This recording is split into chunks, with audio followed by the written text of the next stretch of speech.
Hello student, स्वागत है आपका फिजिक्स विथ इलेक्ट्रॉनिक्स पाठशाला में। आज के इस लेक्चर में हम लोग स्टैटिस्टिकल मैकेनिक्स यूनिट सेकंड को स्टार्ट करेंगे, जिसका नाम है कॉन्सेप्ट ऑफ इनसेंबल।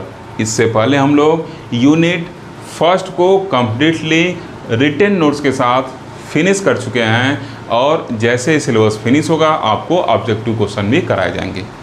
ठीक, तो अगर आपने अभी तक यूनिट फर्स्ट को नहीं देखा है तो सबसे पहले आप जाके यूनिट फर्स्ट को देखिए, तथा आप जब प्लेलिस्ट में जाएंगे तो वहाँ स्टैटिस्टिकल मैकेनिक्स यूनिट फर्स्ट का लिंक तो मिलेगा ही मिलेगा। वहाँ पे आपको स्पेक्ट्रोस्कोपी का भी लिंक मिल जाएगा, क्लासिकल मैकेनिक्स के वीडियो का भी लिंक मिल जाएगा और क्वांटम मैकेनिक्स के वीडियो का भी लिंक मिल जाएगा। और अगर आप चैनल पर जुड़े होंगे तो आपको पता होगा कि हम लोग क्लासिकल और क्वांटम मैकेनिक्स आधा फिनिश कर चुके हैं। ठीक, बस 15 से 20 अक्टूबर तक हम लोग पूरा क्लासिकल और क्वांटम फिनिश कर देंगे। उसके बाद आराम से जैसे ये आधा फिनिश हो जाएगा स्टैटिस्टिकल और स्पेक्ट्रोस्कोपी, उसके बाद हम लोग जंप करके क्लासिकल और क्वांटम पे चलेंगे और उसको 15-20 अक्टूबर तक पूरा कंप्लीट करके फिर जंप करके स्टैटिस्टिकल और स्पेक्ट्रोस्कोपी पे आ जाएंगे। ठीक, तो आप वीडियो को अच्छे से देखते रहिए, सीरियल वाइज देखते रहिए तथा अपना फीडबैक भी देते रहिए, क्योंकि जो भी लेक्चर आते हैं उसमें काफ़ी एनर्जी लगता है बनाने में। इस वजह से फीडबैक देंगे तो एनर्जेटिक लेक्चर पाएंगे, अदरवाइज कुछ भी हो सकता है। तो अब देखिए, ये जो कॉन्सेप्ट ऑफ इनसेंबल है यही आपके सिलेबस में मेंशन भी है, तो इसी को हेडिंग भी डाल लीजिएगा। जो पहला टॉपिक इसका होगा क्या होगा, कॉन्सेप्ट ऑफ इनसेंबल। ठीक, तो इनसेंबल को जानने से पहले आपको सिस्टम की जानकारी रहनी चाहिए कि सिस्टम क्या होता है। तो आप बीएससी सेकेंड सेमेस्टर में फिजिक्स में सिस्टम क्या होता है ये थर्मोडायनेमिक्स में आप पढ़ चुके हैं। ठीक, थर्मोडायनेमिक्स में आप सिस्टम को पढ़ चुके हैं। क्या होता है, collection of large number of particles हो सकता है। ठीक, गैस मॉलिक्यूल्स हो सकते हैं, आयोनाइज्ड फॉर्म में पार्टिकल्स होते हैं, मतलब ये कलेक्शन ऑफ पार्टिकल्स होते हैं। ठीक, वो पार्टिकल कुछ भी हो सकते हैं, गैस पार्टिकल हो सकते हैं, सॉलिड पार्टिकल्स होते हैं, कुछ भी हो सकते हैं। ठीक, तो ये सिस्टम आप जान गए। अब कलेक्शन ऑफ पार्टिकल सिस्टम का लाया। अब सिस्टम का जो कलेक्शन होगा, मतलब large number of collection of large number of system जो होगा उसी को इनसेंबल कहते हैं। फिर से रिपीट कर रहा हूँ, collection of large number of particle is called system and collection of large number of system are called ensemble. Clear. जैसे आप डेली लाइफ के एग्जाम्पल पर आइए, मान लीजिए आप किसी यूनिवर्सिटी या किसी कॉलेज में पढ़ते होंगे, आप अपने कॉलेज या यूनिवर्सिटी पे चलिए। ठीक, अब देखिए यूनिवर्सिटी में अलग अलग डिपार्टमेंट है, अलग अलग रूम है। हर एक डिपार्टमेंट में क्या है, अलग अलग फैकल्टी में कई सारे रूम हैं। ठीक, तो हर एक रूम को अगर सिस्टम माने और उस रूम में पढ़ने वाले स्टूडेंट्स को अगर पार्टिकल माने तो वो आपका रूम क्या है, सिस्टम कहलाएगा ना। हर एक रूम में क्या होंगे, नंबर ऑफ स्टूडेंट्स रहेंगे। तो अगर स्टूडेंट को पार्टिकल मान लें और आपके क्लास को सिस्टम मान लें तो वो क्या हो गया, एक सिस्टम तैयार हो गया। ठीक, और इस तरीके से अगर पूरे यूनिवर्सिटी कैंपस को या पूरे कॉलेज कैंपस का हम ड्रोन कैमरे से एक फ़ोटोग्राफ लें तो क्या होगा, वो एक इनसेंबल होगा। क्योंकि वहाँ से जब ड्रोन कैमरे से ऊपर से देखेंगे तो हमको लगेगा तो ये तो कलेक्शन ऑफ सिस्टम्स है, मतलब कलेक्शन ऑफ क्लासरूम है। और क्लासरूम को क्या कहें, सिस्टम कहें, मतलब collection of large number of systems है। तो शायद आप समझ गए होंगे, आपके यूनिवर्सिटी आपके कॉलेज का जो एक रूम है वो सिस्टम है और आपका जो पूरा यूनिवर्सिटी कैंपस या जो पूरा आपका कॉलेज कैंपस है वो क्या है, उन सिस्टम्स का कलेक्शन है, तो वो क्या है, इनसेंबल है। क्लियर। फिर से रिपीट कर रहा हूँ, आपका क्लासरूम सिस्टम क्योंकि उसमें नंबर ऑफ स्टूडेंट्स हैं और स्टूडेंट्स को अगर हम क्या करें पार्टिकल माने तो आपका क्लासरूम क्या है, collection of large number of particles है। ठीक, अगर बच्चों को ठूस ठूस के एक दूसरे के ऊपर भर दिया जाए रूम में, क्या होंगे, large number of student class में आ जाएंगे। ठीक, तो अगर स्टूडेंट्स को पार्टिकल माने तो आपका क्लास क्या हो गया, सिस्टम हो गया, क्योंकि लार्ज नंबर ऑफ पार्टिकल्स है उसमें। और जो आपके क्लासरूम हैं, जो आपके यूनिवर्सिटी में अलग अलग डिपार्टमेंट है, उन सब डिपार्टमेंट के क्लासरूम का जो कलेक्शन है, मतलब उन सब सिस्टम का जो कलेक्शन है, अगर उसको हम ड्रोन कैमरे से ऊपर से देखें तो क्या होगा, एक इनसेंबल कहलाएगा। क्योंकि वो collection of large number of classroom या उसी क्लासरूम क्या कहें, सिस्टम कहें, collection of large number of system हो गया। Okay, clear. अब देखिए डेफिनेशन क्या लिखना है। डेफिनेशन लिखेंगे कि a system is defined as collection of particles. बताएं सिस्टम क्या होता है, कलेक्शन ऑफ पार्टिकल्स होता है। Liquid particle, solid particle, gas particle, कुछ भी हो सकते हैं। वेयर एज, जबकि एन ensemble is defined as collection of large number of microscopically identical but microscopically different but essentially independent systems. लेकिन जो इंसेम्बल होता है वो ऐसे लार्ज नंबर ऑफ सिस्टम का कलेक्शन होता है जो क्या होते हैं, माइक्रोस्कोपिकली क्या हो, आइडेंटिकल हों, लेकिन माइक्रोस्कोपिकली क्या हों, डिफरेंट हों, और इसेंशियली निश्चित तौर पे अनिवार्य रूप से वो इंडिपेंडेंट सिस्टम हो। ठीक, तो देखिए माइक्रोस्कोपिकली आइडेंटिकल मतलब क्या हो गया, आप माइक्रोस्कोपिक प्रॉपर्टी सिस्टम का जान रहे हैं। अगर आप मेरा इंट्रोडक्शन वाला लेक्चर देखें इस पे स्टैटिस्टिकल मैकेनिक्स पे, तो आपको कोई डाउट नहीं होगा। मैं बताया था कि थर्मोडायनामिक के सेंस में क्या करते हैं, सिस्टम को थर्मोडायनामिक्स में माइक्रोस्कोपिकली स्टडी करते हैं, और क्या करते हैं, सिस्टम का एज ए होल मतलब पूरे पार्टिकल का जो कलेक्शन है उसको एक मतलब जो पार्टिकल के जो कलेक्शन है उसको ऐसे आप समझिए, हम एक एक पार्टिकल पे नहीं जाते हैं थर्मोडायनामिक्स में, उन पार्टिकल को मिला के जो सिस्टम बना है डायरेक्ट सिस्टम को स्टडी करते हैं, और जो कुछ भी हम थर्मोडायनामिक्स बताते हैं वो सिस्टम का बताते हैं कि सिस्टम का टेम्परेचर इतना है, वॉल्यूम इतना है, एनर्जी इतना है, और ये स्टडी क्या कहलाती है, माइक्रोस्कोपिक स्टडी कहलाती है।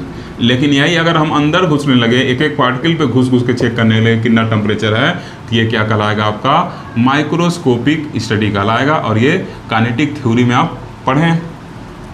ठीक, तो ये माइक्रोस्कोपिक स्टडी है। तो ये जो माइक्रोस्कोपिक प्रॉपर्टी है ये तो डिफरेंट हो सकती है, लेकिन जो सिस्टम का प्रॉपर्टी है वो क्या होना चाहिए, आइडेंटिकल होना चाहिए। मतलब जो माइक्रोस्कोपिक प्रॉपर्टी है वो सिस्टम का आइडेंटिकल होना चाहिए। तो वही चीज़ लिखे हैं कि each of systems constituting ensemble have same microscopic condition. इनका जो माइक्रोस्कोपिक कंडीशन है सेम होना चाहिए। मतलब माइक्रोस्कोपिक कंडीशन मतलब क्या, volume, energy, pressure, total number of particle, temperature and chemical potential, ये सब क्या होने चाहिए, सेम होने चाहिए। तो ऐसे सिस्टम का जो कलेक्शन होगा उनको क्या कहेंगे, इंसेम्बल कहेंगे। लेकिन एक कंडीशन और है, वो कंडीशन क्या है, इसेंशियली इंडिपेंडेंट सिस्टम होना चाहिए।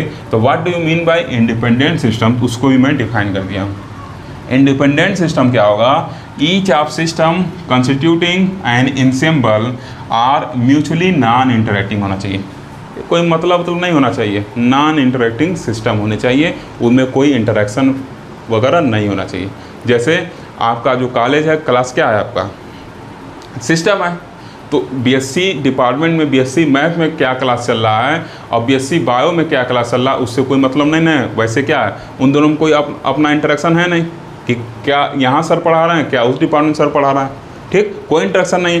वैसे सिस्टम का भी क्या होना चाहिए, ये म्यूचुअली नॉन इंटरेक्टिंग होना चाहिए, इनके बीच कोई इंटरेक्शन नहीं होना चाहिए। क्लियर। ठीक, और जो आपका क्लासरूम और सिस्टम है, तो हर एक क्लासरूम में केमिकल पोटेंशियल बोले तो नंबर ऑफ स्टूडेंट आप कह सकते हैं, टेम्परेचर, हर क्लासरूम का टेम्परेचर इक्वल होगा। ऐसा था ना कि यूनिवर्सिटी में एक क्लासरूम आपका शिमला जैसा माहौल क्रिएट किया गया और एक आपका रेगिस्तान है, राजस्थान वाला माहौल है, ऐसा तो है नहीं। पूरा सिस्टम एक ही एटमॉस्फेयर में है, मतलब पूरा यूनिवर्सिटी एक ही एटमॉस्फेयर में है, तो टेम्परेचर सेम होगा, जाहिर सी बात है। प्रेशर भी वहाँ सेम होगा। ठीक, एक ही एटमॉस्फेयर में है ना, एनर्जी भी सेम कर सकते हैं। ठीक, और टोटल नंबर ऑफ पार्टिकल्स भी सेम होगा। ठीक, तो ये सब चीज़ें क्या हो सकती हैं, सेम रहनी चाहिए। ठीक, ये केमिकल पोटेंशियल भी एक तरीके से नंबर ऑफ पार्टिकल्स होते हैं। ठीक, अभी आगे इसको जब डिफाइन करेंगे तो बताएंगे। ठीक, तो इससे आप कंफ्यूज मत होइएगा कि नंबर ऑफ पार्टिकल तो यहाँ लिखे हैं, ये टोटल नंबर ऑफ पार्टिकल है, लेकिन ये केमिकल पोटेंशियल कब एराइज होता है, जब क्या होंगे, सिस्टम से एक सिस्टम से दूसरे सिस्टम में क्या होगा, पार्टिकलों का आदान प्रदान होगा, तब ये एराइज होता है। ठीक, इसको आगे बताएंगे, तो आप कन्फ्यूज मत होइएगा इससे। क्लियर है चीज़। तो ये सब चीज़ें कंडीशन होती हैं इंसेम्बल के बनने के लिए। क्लियर। अब आगे देखिए, लिखा गया कि the member of ensemble are called element. अब जो इंसेम्बल के मेंबर होंगे उनको क्या कहेंगे, एलिमेंट कहेंगे। एक एक बच्चा जो क्लास का होगा वो क्या कहलाएगा, एलिमेंट कहलाएगा। क्लियर। अब देखिए ये भी लिखे हैं कि in general an ensemble behaves like the system of non interacting molecules of gas that is collection of ideal gas. अब जो सिस्टम होगा वो आप ये भी कह सकते हैं कि इंसेम्बल में जो सिस्टम्स होते हैं वो non interacting molecule of gas की तरह व्यवहार करते हैं, मतलब आइडियल गैस की तरह व्यवहार करते हैं। क्लियर है। आइडियल गैस क्या होता है ये आप पढ़ चुके हैं। ठीक, एक हाइपोथेटिकल चीज़ है वो आइडियल गैस वाला, P v equal to nRT वाला जो फॉलो करता है वो आप पढ़ चुके हैं। ठीक, तो वो क्या होंगे, जो इनसेम्बल होंगे उनके जो सिस्टम होंगे इनसेम्बल में वो क्या होंगे, non interacting molecule of gas की तरह व्यवहार करते हैं, ऐसे आप कह सकते हैं। मतलब गैस में जो नॉन इंटरेक्टिंग मॉलिक्यूल्स होते हैं वही क्या होते हैं, बिहेवियर क्या होता है, सिस्टम का इनसेम्बल में होता है, और वही क्या कहलाता है, जो non interacting molecule of gas है वो उसको हम क्या कर सकते हैं, कलेक्शन ऑफ आइडियल गैस कह सकते हैं। ठीक, तो ये सब तो आपके ऑब्जेक्टिव एग्जाम के पॉइंट ऑफ व्यू से इंपॉर्टेंट है, रिटर्न में बस यहाँ तक लिखना है, ये नहीं लिखेंगे चलेगा। ओके, अब नेक्स्ट सेशन में देखेंगे टाइप ऑफ इनसेम्बल।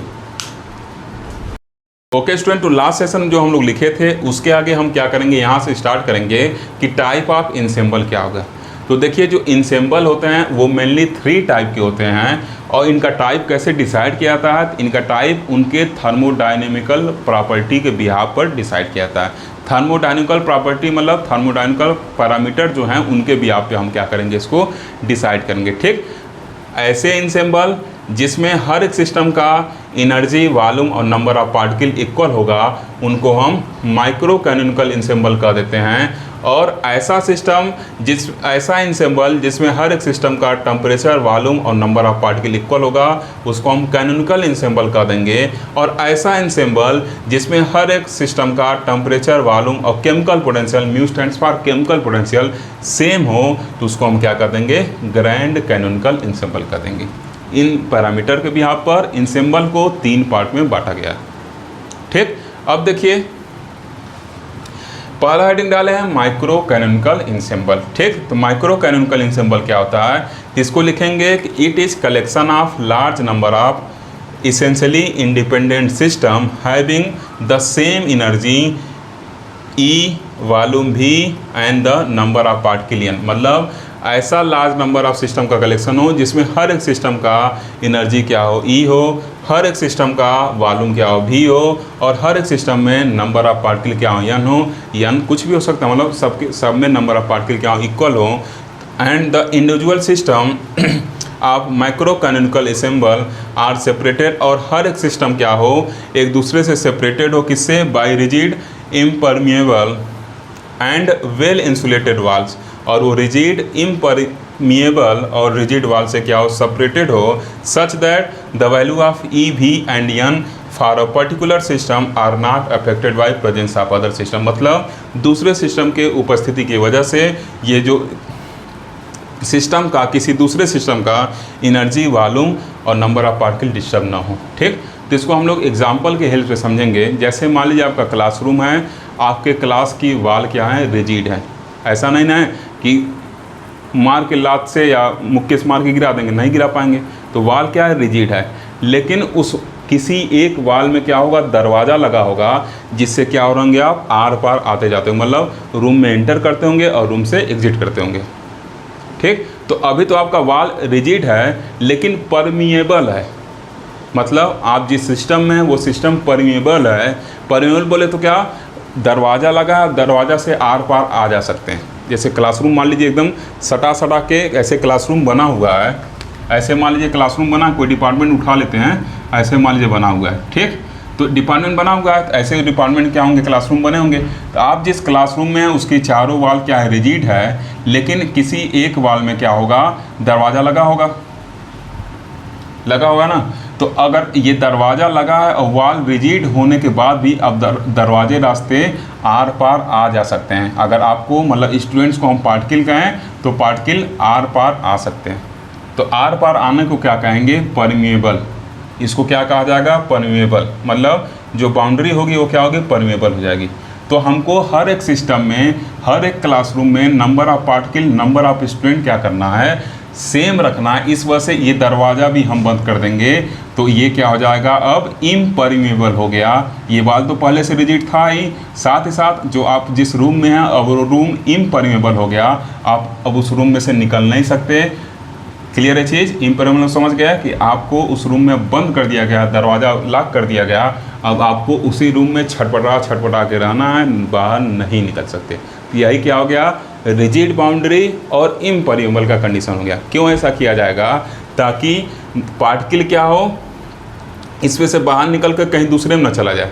क्योंकि अगर दूसरे सिस्टम में चल जाएगा तो किसी एक सिस्टम में नंबर ऑफ पार्टिकल घट जाएगा और जिसमें जाएगा उसमें बढ़ जाएगा। तो ये कहाँ इस कैटेगरी में रह जाएगा, हमको तो नंबर ऑफ पार्टिकल कांस्टेंट रखना है ना। इस वजह से क्या करते हैं, जो वाल है वो रिजिड के साथ साथ इम्परमेबल कर देते हैं, मतलब दरवाज़ा भी बंद कर देंगे, ऐसे समझिए।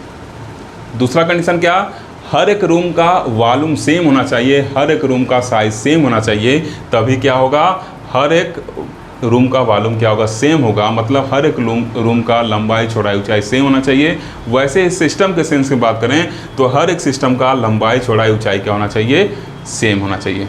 क्लियर। हर एक रूम का एनर्जी भी सेम होना चाहिए। और वो एनर्जी सेम कैसे करेंगे, अगर सिस्टम के सेंस में बात करें तो हर एक सिस्टम की एनर्जी को सेम कैसे करेंगे, जब उसका दूसरे सिस्टम से इंटरेक्शन ही ख़त्म कर दें, मतलब उसका दूसरे सिस्टम से मतलब ही ख़त्म कर दें। जैसे आप मान लीजिए बैठे हैं मुँह लटका के, ठीक, अगर दूसरे क्लास का बच्चा आया कुछ जोक मार दिया तो आप क्या होंगे, एनर्जेटिक होकर हंसेंगे। या दूसरा बोल दिया क्लास में बम है तो दौड़ के भागेंगे। इसका मतलब आप एनर्जेटिक हो जाएंगे ना। दूसरा सिस्टम, दूसरा पार्टिकल आपको स्टिमुलेट करके एनर्जेटिक कर सकता है, लेकिन यहाँ पे उससे होगा क्या कि आपका एनर्जी बढ़ गया, बाकी जो क्लास में बच्चे हैं वो क्या होंगे, वैसे ही रहेंगे। तो इसका मतलब क्या, सिस्टम का एनर्जी तो डिस्टर्ब हो रहा है ना। सिस्टम का जो टोटल एनर्जी है वो तो हमको कांस्टेंट रखना है। तो इस वजह से एक सिस्टम का दूसरे सिस्टम से कोई रिलेशन ही नहीं रखेंगे। ये तभी पॉसिबल है जब ये वाल क्या हो, आपस में इंसुलेटिंग हो। वाल क्या हो, आपस में इंसुलेटिंग हो, मतलब किसी तरीके का हीट का ट्रांसफ़र ही ना हो। जब क्लासरूम क्या हो, दरवाज़ा बंद हो, कोई आपका बगल वाले रूम का आपका कोई फ्रेंड आपको आकर एनर्जेटिक जोक मार कर रील सुल से खा के एनर्जेटिक ना करे। क्लियर है चीज़। तो यही कंडीशन लगाते हैं। ठीक, कहाँ तक पहुँचे थे, E and V and N for a particular system are not affected by presence of other, मतलब ऐसा सिस्टम बनाएंगे जिसमें किसी दूसरे सिस्टम से कोई दिक्कत ना हो, दूसरे सिस्टम की उपस्थिति से किसी दूसरे सिस्टम पर फर्क ना पड़ेगा। फिर से समझा देते हैं एग्जाम्पल से, तो आप समझ गए होंगे। हर एक सिस्टम में energy, volume, number of particle क्या करना है, कांस्टेंट रखना है। तो सबसे पहले हर एक सिस्टम का साइज क्या करेंगे, सेम बनाएंगे, वॉल्यूम कांस्टेंट हो गया। अब हर एक सिस्टम के बीच का जो वाल होगा वो ऐसा बनाएंगे कि वो रिजिड हो, ठीक, मतलब उसको तोड़ा ना जा सके। दूसरा वो इम्परेबल हो, मतलब उसको आर पार न किया जा सके, ठीक। इससे आर पार नहीं होंगे तो हर एक सिस्टम में नंबर ऑफ पार्टिकल कांस्टेंट रहेंगे। साथ ही साथ उस वाल को क्या बनाएंगे, इंसुलेटिंग बनाएंगे, ताकि किसी तरीके का हीट न ट्रांसफ़र हो। और जब हीट नहीं ट्रांसफ़र होगा तो हर एक सिस्टम का एनर्जी भी क्या रहेगा, कांस्टेंट रहेगा। तो इस तरीके के सिस्टम को हम क्या कहते हैं, माइक्रो कैनोनिकल इंसेंबल कहते हैं। इस तरह के सिस्टम के कलेक्शन को माइक्रो कैनोनिकल इंसेंबल्स कहते हैं, ठीक। अब आप इसका मतलब समझ गए होंगे, क्यों रिजिड लिखा गया है, क्यों इम्परमेबल लिखा गया है, और क्यों वेल इंसुलेटेड वाल लिखा गया है, ठीक। रिजिड मतलब क्या, वॉल्यूम फिक्स हो, बाउंड्री फिक्स हो, उसको तोड़ा ना जा सके, ताकि वॉल्यूम उसका फिक्स रहे। और इम्परमेबल मतलब क्या, उसको आर पार ना किया जा सके, ताकि नंबर ऑफ पार्टिकल फिक्स रहें। और वेल इंसुलेटेड मीन्स क्या, एक सिस्टम का दूसरे सिस्टम में किसी तरीके का कोई रिलेशन ही ना हो, ताकि हीट का ट्रांसफ़र न किया जा सके। मतलब इंसुलेटिंग मीडियम हो ताकि हीट का ट्रांसफ़र न हो, और हीट का ट्रांसफ़र नहीं होगा तो किसी तरीके एनर्जी का एक्सचेंज नहीं होगा, और उससे एनर्जी भी क्या रहेगा, आपका कांस्टेंट बना रहेगा। क्लियर। तो इस तरीके से हम लोग माइक्रो कैनोनिकल इंसेंबल को डिफाइन कर लिए। देखिए इस हर एक सिस्टम को अलग अलग बनाए हैं, हर एक सिस्टम का साइज सेम रहेगा, और बीच में लाइन खींचनी है ताकि दिखाया जाए कि इंसुलेटिंग वाल है। ये फिगर मैं रफली बनाया हूँ, आपको जो स्क्रीन पे फिगर दिख रहा है इस टाइम वो वाला फिगर बनाइएगा। देखिए स्क्रीन पे जैसा फिगर बना है वैसा फिगर आपके कॉपी में बनाएगा। ये फिगर नहीं बनाएगा, ये अच्छा नहीं बना हुआ है, इसको बस रफली समझाने के लिए बनाया हूँ। स्क्रीन पर बनाएगा फिगर को आप बनाइएगा, एग्जैक्ट यही फिगर है, वो थोड़ा अच्छा बनाएगा, ये थोड़ा ख़राब है, ठीक। अब आइए नेक्स्ट सेशन देखेंगे अगले टाइप के इंसेंबल को। ओके स्टूडेंट, तो देखिए अब दूसरे टाइप वाला देखेंगे इंसेंबल। ये क्या आपका कैनोनिकल इंसेंबल। इसमें देखिए टेम्परेचर, वॉल्यूम और नंबर ऑफ पार्टिकल हर एक सिस्टम का सेम होगा। तो इसका मतलब जो हमको वॉल्यूम सेम करना है तो क्या करना पड़ेगा, हर एक वाल को रिजिड करना पड़ेगा, और नंबर ऑफ पार्टिकल सेम करना है। तो इसका मतलब जो वाल होगा उसको इम्परेबल करना पड़ेगा। मतलब जैसे आपके क्लास का वाल है, दरवाज़ा बंद करना पड़ेगा, वाल तो रिजिड होता ही है। दो कंडीशन आप समझ गए कि दरवाज़ा बंद कर दिए तो इम्परेबल हो गया आपका क्लास। अब क्लास को अगर हम सिस्टम माने तो इसका मतलब सिस्टम इम्परेबल हो गया, मतलब अब स्टूडेंट अंदर बाहर नहीं हो सकते हैं। अब वाल भी आपका रिजिड है, मतलब वॉल्यूम फिक्स हो गया, ठीक। और टेम्परेचर अब क्या करना है, टेम्परेचर सबका सेम रखना है। तब यहाँ पे एक कंडीशन उल्टेगा। क्या कंडीशन उल्टेगा, पिछले में जो हम लोग का नॉन इंसुलेटिंग वाल्व था, अब इसमें वाल्व जो होगा वो इंसुलेटिंग हो जाएगा, ताकि सिस्टम आपस में हीट का एक्सचेंज करके टेम्परेचर को क्या कर लें, मेंटेन कर लें। तो इस वजह से अब देखिए इन सिंबल ऐसे बनाए हैं, ठीक। अब बीच में का जो इंसुलेटिंग ऐसे जो साइडेड लाइन है वो इंसुलेटिंग को शो कर रहा है, तो बीच में का जो इंसुलेटिंग वाल्व था उसको हटा दिए हैं, अब सिस्टम को आपस में अटैच कर दिए हैं, तथा हर एक सिस्टम में नंबर ऑफ पार्टिकल सेम रहेगा और हर एक सिस्टम का वाल्व जो इम्परमेबल रहेगा, लेकिन वाल्व रिजिड तो रहेगा लेकिन इंसुलेटिंग नहीं रहेगा। अब क्या रहेगा, ये जो वाल्व रहेगा ये कंडक्टिंग रहेगा, ताकि आपस में हीट का क्या करे, एक्सचेंज कर सके और सिस्टम को क्या करे, हर एक सिस्टम में टेम्परेचर को क्या करे, कांस्टेंट बनाए रखे, ठीक। एक बार पढ़ते हैं फिर समझेंगे। लिखे ना, it is collection of large number of essentially independent system. ये सब क्या होंगे, इसेंशियली इंडिपेंडेंट सिस्टम होंगे। जाहिर सी बात है, एक क्लासरूम का दूसरे क्लासरूम से कौन मतलब है, ठीक। Systems having the same temperature, इसका टेम्परेचर सेम होगा, वॉल्यूम भी मतलब वॉल्यूम भी सबका क्या होगा, भी होगा, and same number of particles, और नंबर ऑफ पार्टिकल्स क्या होंगे, कैपिटल N होंगे, ठीक। फिर देखिए लिखा है कि the individual system of canonical ensemble are separated by rigid impermeable. Rigid क्यों किए, ताकि वॉल्यूम फिक्स रहे, इम्परमेबल क्यों किए, ताकि नंबर ऑफ पार्टिकल फिक्स रहे, बट कंडक्टिंग वाल इसलिए कहे हैं ताकि जो अगर मान लीजिए इस रूम का टेम्परेचर ज़्यादा है, इसका कम है, तो आपस में जब टेम्परेचर डिफरेंस रहेगा तो हीट एक्सचेंज करेंगे। तो जब हीट एक्सचेंज होगा तो फिर क्या होंगे, तब तक हीट एक्सचेंज करेंगे जब तक क्या हो, दोनों का टेम्परेचर कॉमन ना हो जाए, ठीक। ये सब तो आप थर्मोडायनेमिक्स पढ़े ही हैं। तो उससे क्या होगा, टेम्परेचर आपका मेंटेन हो जाएगा। तो इस वजह से पिछले केस में बीच में आप इंसुलेटिंग वाल देखे थे, जिसको साइडेड लाइन से दिखाया गया था, लेकिन अब बीच में क्या कि लाइन ड्रा कर दी, मतलब ये कंडक्टिंग वाल है, ये अब इंसुलेटिंग वाल नहीं रह गया, ताकि हीट को एक्सचेंज करके टेम्परेचर कांस्टेंट करे, ठीक। ये लेकिन बाहर का जो एरिया साइडेड अभी भी है, ताकि इससे बाहर हीट निकल के ना जाए, सिस्टम में बाहर हीट निकल ना जाए। यूनिवर्सिटी का भी गेट बंद रहेगा ताकि बच्चे भाग ना जाए बाहर। यूनिवर्सिटी को अगर इंसेंबल मानना क्या होगा, उसका गेट बंद रहेगा ताकि बच्चे बाहर ना भागें। उसी तरीके से क्या है, इंसुलेटिंग बना है ताकि हीट बाहर ना निकले, ठीक।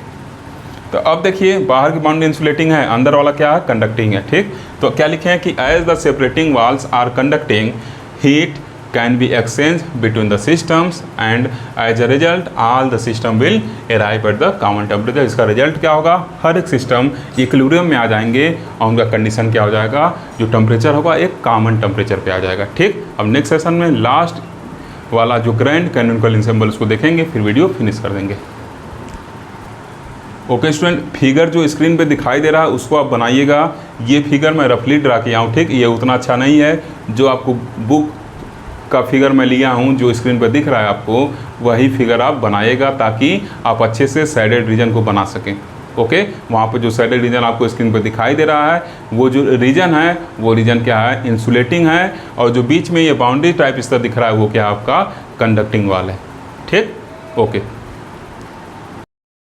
तो आइए स्टूडेंट तीसरा और लास्ट टाइप देखेंगे। ये क्या होगा, ग्रैंड कैनोनिकल इंसेंबल।